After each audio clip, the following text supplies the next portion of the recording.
வணக்கம். சற்று முன் வெளியான முக்கிய அறிவிப்பு. வளிமண்டல கீழடுக்கு சுழற்சி காரணமாக தமிழகத்தில் மீண்டும் பல மாவட்டங்களில் மழை பெய்யக்கூடும் என சென்னை வானிலை ஆய்வு மையம் தெரிவித்துள்ளது.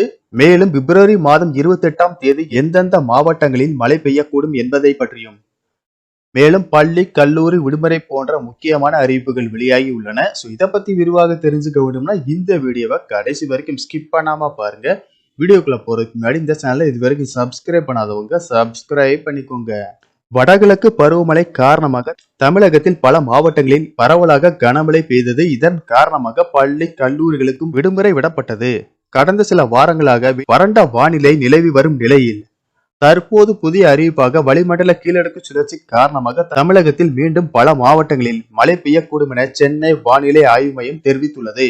அதன்படி நாளை மற்றும் நாளை மறுதினம் தென் தமிழக கடலோர மாவட்டங்கள், டெல்டா மாவட்டங்கள் மற்றும் காரைக்கால் பகுதிகளில் ஓரிரு இடங்களில் லேசானது முதல் மிதமான மழை பெய்யக்கூடும். மார்ச் 2ஆம் தேதி மற்றும் 3ஆம் தேதிகளில் தமிழ்நாடு, புதுச்சேரி மற்றும் காரைக்கால் பகுதிகளில் பொதுவாக வறண்ட வானிலை நிலவக்கூடும். சென்னையை பொறுத்தவரை அடுத்த 48 மணி நேரத்திற்கு வானம் ஓரளவு மேகமூட்டத்துடன் காணப்படும். மீனவர்களுக்கான எந்த ஒரு எச்சரிக்கையும் விடுக்கப்படவில்லை.